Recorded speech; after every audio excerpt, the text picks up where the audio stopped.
Welcome back to another segment of the Moderately Educated News Network. I'm here with my lovely co-host, Stefan. Today we'll be discussing Israel's strikes on members of Hezbollah, seemingly through pagers, radios, and other cellular methods of communication.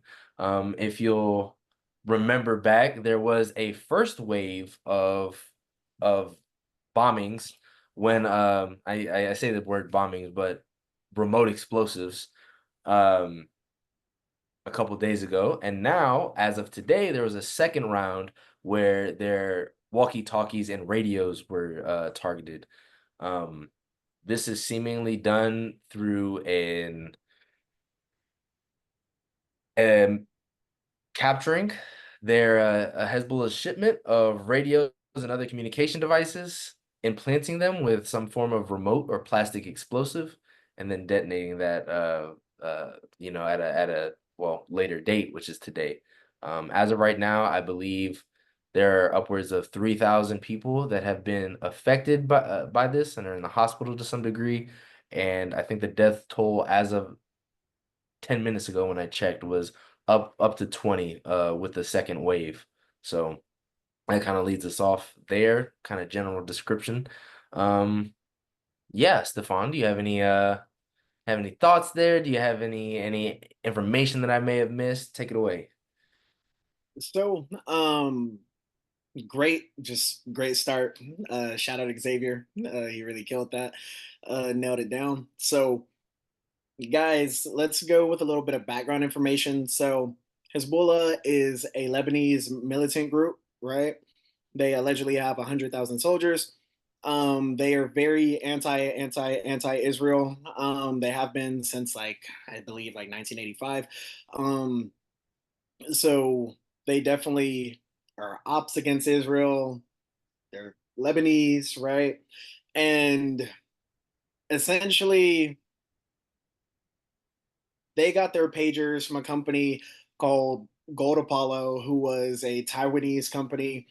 This Taiwanese company apparently outsourced these pagers to a third party contractor based in Hungary titled BAC. When they searched the actual facility where these pagers were being made and assembled, there was no employees, no set anything. So it was deemed that this particular company was a spy front.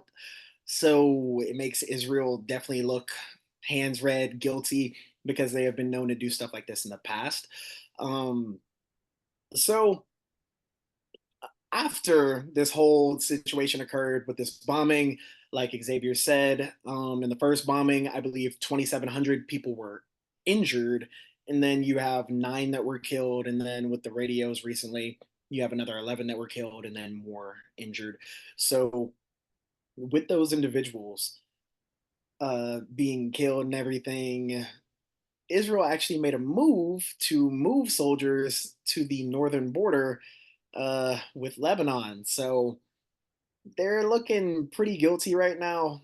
Definitely probably did it. I won't say that they didn't. All signs are looking like they did it.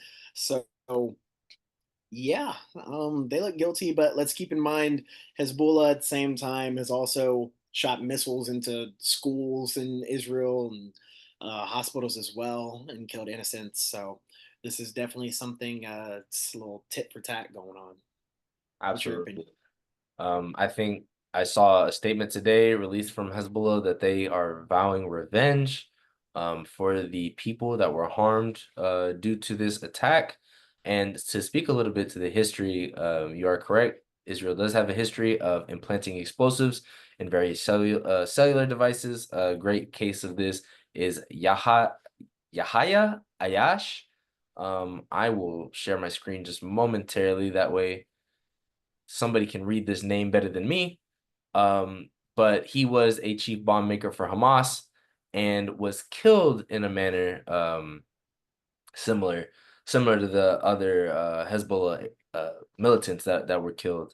Um, they were able to place explosives in a phone. His dad called this phone. His friend gave it to him, and they were once they confirmed the target, they're able to explode the device remotely. Do you have any feelings towards seemingly civilians or innocents that may have been caught in the crossfire? Do you think that this attack is unjust and uncalled for from Israel, or what are your feelings on that? So I can't necessarily say the attack is unjust because, in the eyes of, I'd venture to say, many, Hezbollah can be referred to as a terrorist group by some. So, knowing what they've done to Israel in the past, and knowing the kind of history there, I can't necessarily say that the attack isn't justified.